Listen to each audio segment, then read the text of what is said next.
ምን ትስቃለች? ለምን ሳቅሽ? አማርኛ የለም ወደዛ ውጪ። ለምን ደስ አለሽ?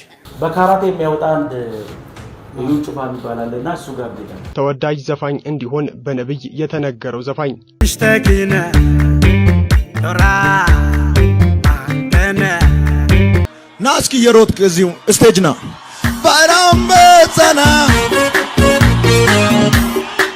ካልቀባኝ ጠላት ይገለኛልና እንድትቀባኝና አንተ ስትል እዚህ ያለውን ደግሞ ሻታክ ያርኩ ለመቆየት ፈልጋለሁ። ኦሮሚያ የኛ ነው ቀርቶ ምተው ገልብጠው እያልኩ አልነበረ?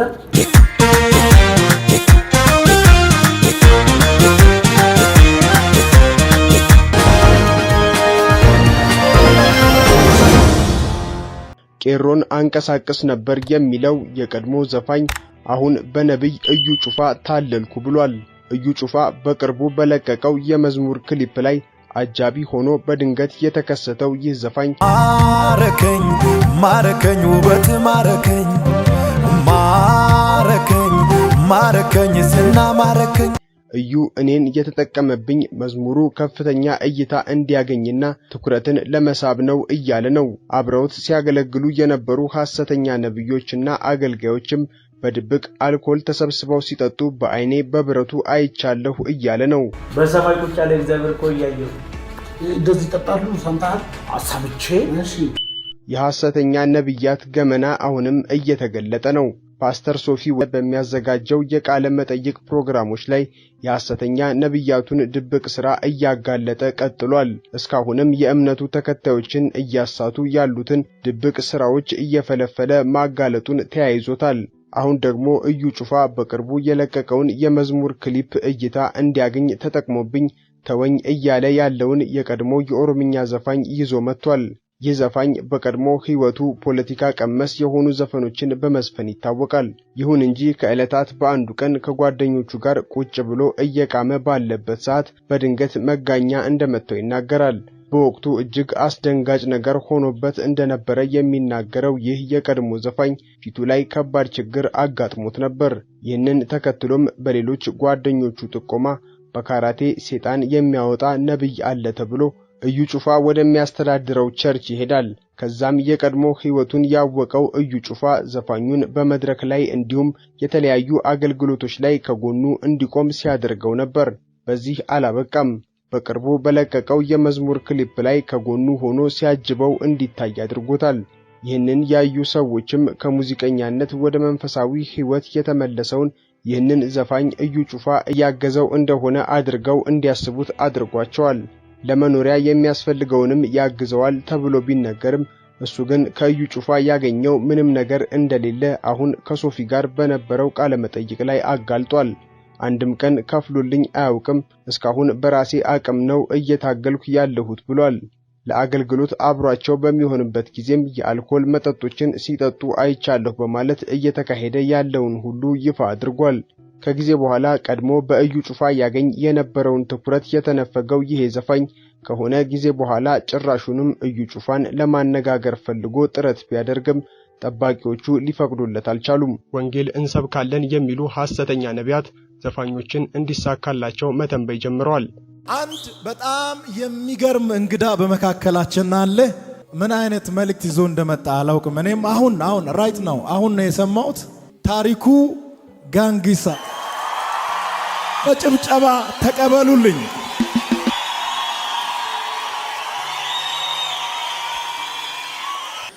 እኔ ዋንጫ ይዤ መጣሁ።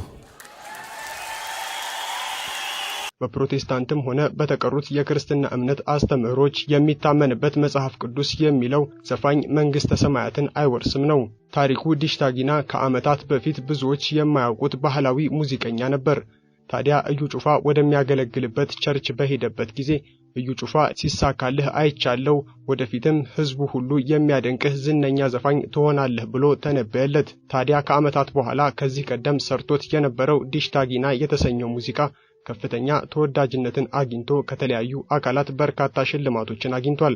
እስኪ ከዓመታት በፊት እዩ ጩፋ ለታሪኩ ዲሽታጊና ትንቢቱን ሲተነብይለት እንመልከት። ታዲያ ትንቢቱ ሰመረልኝ፣ በጌታ እርዳታ ዝነኛ ዘፋኝ ሆንኩ ያለው ታሪኩ የተሸለመውን ዋንጫ በሕዝብ ፊት ለእዩ ጩፋ አስረክቧል። ይህንን ምስክርነትም ተመልከቱት። የፕሮቴስታንት እምነት የሚከተለው መጽሐፍ ቅዱስ ሙዚቃን ባይፈቅድም የእምነቱ አስተማሪ ነኝ የሚሉት ሐሰተኛ ነብያት ግን ለሙዚቀኞች ስኬት ሰራነው በሚሉት ሥራ የተገኘውን ሽልማት እየተቀበሉ ነው። ወደ ቀጣዩ መረጃችን ስንሄድ ከህይወት የራቁ ነገሮች ሁሉ ሕያው አምላክ እግዚአብሔር ምስክሬ አሁን ወደ እጅ ይመጣል። አሜን። በጤንነት ትባረካለህ። አሜን። በትዳር ትባረካለህ። አሜን። ከዚህ በኋላ በእድሜ ባለጠግነት ትባረካለህ። አሜን። የሐሰተኛው ነብይ ትንቢት ሰው ገደለ። በእድሜ ትባረካለህ የተባለው ወጣት ሳይቆይ ሕይወቱ አልፏል። ቀድሞ በኪስ አውላቂነት ነው የምናውቀው በማለት አብሮ አደጎቹ የመሰከሩበት የአሁኑ ነብይ ምን ተስኖት ጌታ ነግሮኛል የሚሳነኝ ነገር የለም በማለት የተነበያቸው ትንቢቶች መዘዝ ይዘው እየመጡ ነው። ይህንን መረጃ እያጋራናችሁ ያለነው የፕሮቴስታንት እምነትን መልካም ስምና ቅድስና የሚያጎድፉ መሰል የሃይማኖት ነቢያትን የማታለል መንገድ ለማጋለጥ ነው። በእነዚህ ሐሰተኛ ነቢያትና መምህር ነንባዮች ምክንያት ብዙዎች ወደ ተሳሳተ መንገድ እንዳያቀኑ ለማድረግም ነው። ውድ የቻናላችን ቤተሰቦች እስከ ፕሮግራማችን ፍጻሜ አብራችሁን እንድትቆዩ በመጋበዝ በቅድሚያ ለቻናላችን አዲስ ከሆናችሁ እንደዚህ አይነት አዳዲስና ወቅታዊ ትኩስ መረጃዎች እንዲደርሷችሁ ቻናላችንን ሰብስክራይብ፣ ቪዲዮውን ላይክ በማድረግ ቤተሰቡን ይወዳጁ እያልን ወደ መረጃው እናሻግራችሁ። ከኢትዮጵያ ተሰዶ ለ11 ዓመታት በደቡብ አፍሪካ ሲሰራ የኖረው ወጣት አሁን ደክሞትና አሞት ድህነትን ፍለጋ ነበር ነብይ ምን ተስኖት ወደሚያስተምርበት ቸርች ሄደው። ሻሸመኔ የሚገኝ ሐሰተኛ ነብይ ዓለሙ ሰላሙ ለተባለ ሰው ተንብዮ ነበር። እሱ ያንተ ልጅ ነው? አዎ የመጀመሪያ ልጅ ነው እሱ። የቤቱ መጀመሪያ ነው? አዎ እሱም ከደቡብ አፍሪካ ነው የመጣው። ከደቡብ አፍሪካ ነው የመጣው? አዎ። አባዬ አቤት። ለምን ጸጥ ትላለህ? ድምጼ ይሄ ብቻ ነው። ድምጼ ይሄ ብቻ ነው? አዎ። አሞት ነው? አዎ አሞት ነው የመጣው። ምንድነው ዛሬ የሞት ጉልበት የራቁ ነገሮች ሁሉ ሕያው አምላክ እግዚአብሔር ምስክሬ አሁን ወደ እጅ ይመጣል። አሜን። በጤንነት ትባረካለህ። አሜን። በትዳር ትባረካለህ። አሜን። ከዚህ በኋላ በእድሜ ባለጠግነት ትባረካለህ። አሜን። በጤንነት ትባረካለህ። አሜን። በትዳር ትባረካለህ። አሜን። ከዚህ በኋላ በእድሜ ባለጠግነት ትባረካለህ። አሜን። በጤንነት ትባረካለህ። አሜን። በትዳር ትባረካለህ። አሜን። ከዚህ በኋላ በእድሜ ባለጠግነት ትባረካለህ። አሜን። ቀጥሎ የዓለሙ የቅርብ ጓደኛ የሰፈር ልጅና አብሮ አደግ የሆነ አኔቦ ግርማ ስለሆነው ነገር ጠይቄው የመለሰልኝን እና የተናገረውን እንስማ። በጣም የሚያሳዝን ነው። በዚህ መልኩ ህይወቱ ሲያልፍ በጣም ያሳዝናል። ግን ይህንን የሚናገረው ልጁን ስለማቀው አይደለም። ከዚህ በፊትም ስንናገር ነበረው ነገር ነው፣ ለኛ አዲስ አይደለም። ነገር ግን ይህንን አምኖ ሲጠባበቅ የነበረው ወጣት አንዱም ሳይሆንለት ህይወቱ አልፏል። ይህንን መረጃ እያጋራናችሁ ያለነው የፕሮቴስታንት እምነትን መልካም ስምና ቅድስና የሚያጎድፉ መሰል የሃይማኖት ነቢያትን የማታለል መንገድ ለማጋለጥ ነው። በእነዚህ ሐሰተኛ ነቢያትና መምህር ነንባዮች ምክንያት ብዙዎች ወደ ተሳሳተ መንገድ እንዳያቀኑ ለማድረግም ነው። እዩ ጩፋም ላገኘው እንደምፈልግ ቢያውቅም እኔን ማግኘትም ሆነ ማነጋገር አልፈለገም ብሏል። ቄሮን አሰልፌ እመራ ነበር የሚለው ይህ ሰው ማንኛውም እንዲደረጉ የሚፈልጓቸውን ጉዳዮች በሙዚቃቸውና ሌሎች መንገዶችን በመጠቀም የማነሳሳት ሥራ ይሰሩ እንደነበር የሚናገር ሲሆን አሁን ግን ቀንጥሎት በእዩ ጩፋ መታለሉን እየገለጸ ነው።